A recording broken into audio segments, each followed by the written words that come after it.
बिस्मिल्लाहिर्रहमानिर्रहीम। अस्सलामुअलैकुम। हैडिट मीडिया में देखने और सुनने वालों को खुशामदीद कहते हैं और उम्मीद करते हैं आप सब खैरियत से होंगे। दोस्तों, आज हम कुर्बानी के बारे में बात करेंगे। आज मैं आपको कुर्बानी के मुतल्लिक कुछ सवालात के जवाब बताऊंगी। कुर्बानी हम क्यों करते हैं? कौन से दिन में कुर्बानी करना अफजल है? बेवजू या बेनमाजी का ज़िबा करना जायज़ है या नहीं? उधार लेकर कुर्बानी करना कैसा है? कुर्बानी के जानवर के गोश्त के कितने हिस्से करने चाहिए? कुर्बानी वाजिब हो मगर रकम ना हो तो क्या करें? कुर्बानी के जानवर के बाल और ऊन वगैरह को काटना कैसा है? हम कुर्बानी क्यों करते हैं? कुर्बानी का हुक्म अल्लाह पाक और उसके प्यारे रसूल सल्लल्लाहु अलैहि वसल्लम ने दिया है और ये चंद शराइत के साथ मुसलमान पर वाजिब होती है, इसलिए हम कुर्बानी करते हैं और इंशाअल्लाह करते रहेंगे। अल्लाह पाक ने कुर्बानी का हुक्म देते हुए कुरान करीम में इरशाद फरमाया, फसल्ली लिरब्बिका वनहर, तो तुम अपने रब के लिए नमाज पढ़ो और कुर्बानी करो। तो इस हुक्म खुदाबंदी पर अमल करने के लिए हम कुर्बानी करते हैं। इसी तरह जब नबी करीम सल्लल्लाहु अलैहि वसल्लम की बारगाह में सहाबा कराम रज़ी अल्लाह अन्हा ने अर्ज़ की कि ये कुर्बानियाँ क्या हैं, तो आप सल्लल्लाहु अलैहि वसल्लम ने फरमाया, कुर्बानी करना तुम्हारे बाप इब्राहीम अलैहिस्सलाम का तरीक़ाकार है।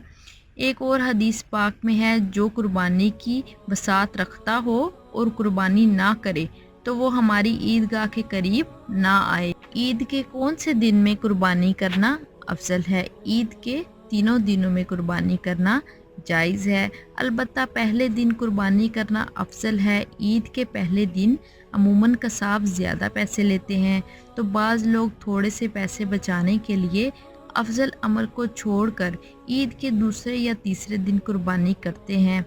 यूँ चंद पैसों की खातिर इतना महंगा जानवर लाने के बावजूद पहले दिन कुर्बानी करने की फजीलत पाने से खुद को महरूम कर लेते हैं।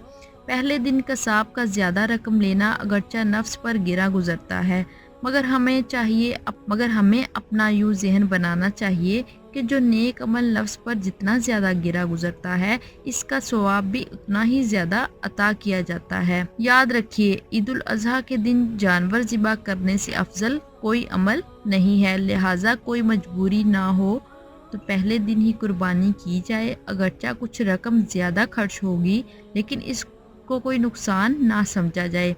इसके ओज़ आखिरत में मिलने वाले अजीम सवाब पर नज़र रखी जाए।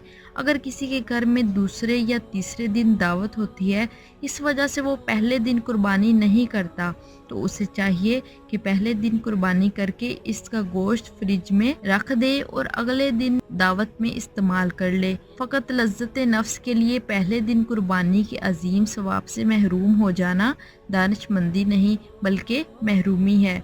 जिस तरह ताजिर माल के नफ़ा पर नज़र रखता है, इस तरह हर मुसलमान को चाहिए कि वो माल के नफ़ा से ज़्यादा नेकियों के नफ़ा पर नज़र रखे और इसके लिए कोशिश करता रहे। बेवजू या बेनमाजी का ज़िबा करना जायज़ है या नहीं? किसाब अमूमन बेवजू, बेनमाजी और दाढ़ी मुंडे होते हैं, तो क्या इनसे जानवर ज़िबा करवाना दुरुस्त है? जानवर ज़िबा करने के लिए बावजू, नमाजी और दाढ़ी मुंडे वाला होना शर्त नहीं। लिहाजा अगर दाढ़ी मुंडे बेवजू बेनमाजी शख्स ने भी जानवर ज़िबा किया, तब भी जानवर हलाल हो जाएगा। ज़िबा करने वाले का मर्द होना शर्त नहीं, औरत या समझदार बच्चा भी ज़िबा कर सकता है। अलबत्ता जो भी ज़िबा करे उसे ज़िबा के वक्त अल्लाह का नाम लेना ज़रूरी है। अगर किसी ने जानबूझकर अल्लाह का नाम छोड़ दिया, मसलन दो आदमी मिलकर ज़िबा कर रहे थे, एक ने ये सोचकर अल्लाह का नाम ना लिया कि वो दूसरे ने कह दिया है, मेरा कहना ज़रूरी नहीं, तो जानवर मर्दार हो जाएगा। ज़बा के वक्त बिस्मिल्लाह अल्लाहु अकबर के अल्फाज कहना बेहतर है, शर्त नहीं। लिहाजा अगर किसी ने फ़कत लफ्ज़ अल्लाह कहकर छुरी चला दी, तब भी जानवर हलाल हो जाएगा। अगर भूलने के सबब अल्लाह का नाम ना भी लिया, तब भी जानवर हलाल हो जाएगा। उधार लेकर कुर्बानी करना कैसा है? अगर किसी के पास पैसे ना हो तो वो क्या उधार लेकर कुर्बानी कर सकता है? अगर कुर्बानी वाजिब है और पैसे छुटे नहीं हैं, कारोबार में लगे हुए हैं या कोई माल खरीदा हुआ है जिसे बेचना नहीं चाहते, तो अब अगर किसी से पैसे उधार लेकर कुर्बानी कर ली तो हर्ज नहीं।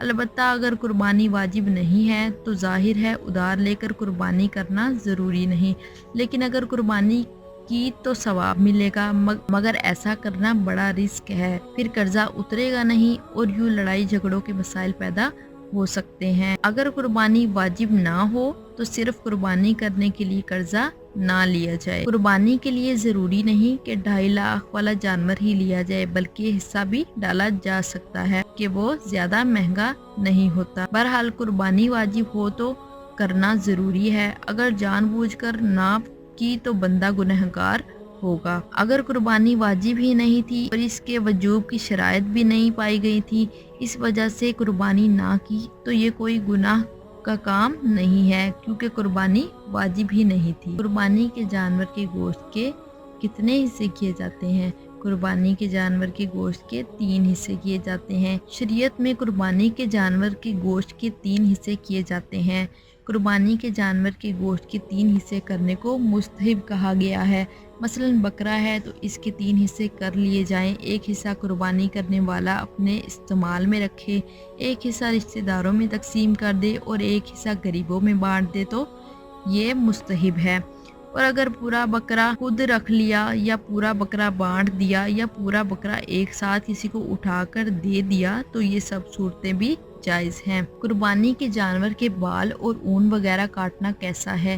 कुर्बानी के बाद जानवरों के जिस्म पर बहुत बड़े बड़े बाल होते हैं। इन्हें ज़बह करते वक्त कोई मुश्किल हो रही हो तो क्या इन बालों को काट लेना चाहिए? अगर किसी ने बाल काट दिए तो इसके लिए क्या हुक्म है? कुर्बानी के जानवर के बाल और ऊन वगैरह काटना मकरूह है। अगर किसी ने बाल या ऊन वगैरह काट दी तो इन चीज़ों को ना तो वो अपने इस्तेमाल में ला सकता है और ना ही किसी गनी को दे सकता है, बल्कि इन बालों और ऊन वगैरह को किसी शरई फ़कीर पर सदका करना होगा। रही बात ज़बह के वक्त दुश्वारी की, तो इसके लिए पूरे बदन के बाल काटना तो दूर की बात, गले के बाल काटने की भी ज़रूरत नहीं, बल्कि गले पर पानी वगैरह डालकर जगह बनाई जा सकती है। दोस्तों, मैंने आपको कुर्बानी के बारे में कुछ सवालात के जवाब बताए हैं। इनको गौर से सुने, उस पर अमल करें और दूसरों को भी बताएं ताकि वो भी जान सके। और अगर आप कुछ सवाल करना चाहते हैं तो हमें कमेंट बॉक्स में लिखें। हमारी वीडियो को शेयर भी करें, दूसरों तक पहुंचाएं और हमारा चैनल सब्सक्राइब कर लें ताकि आपको मज़ीद मालूमाती वीडियोस मिलती रहें। अच्छी बात करना, सुनना और इसको दूसरों तक पहुंचाना भी सदका जारिया है। खुदा हाफिज़।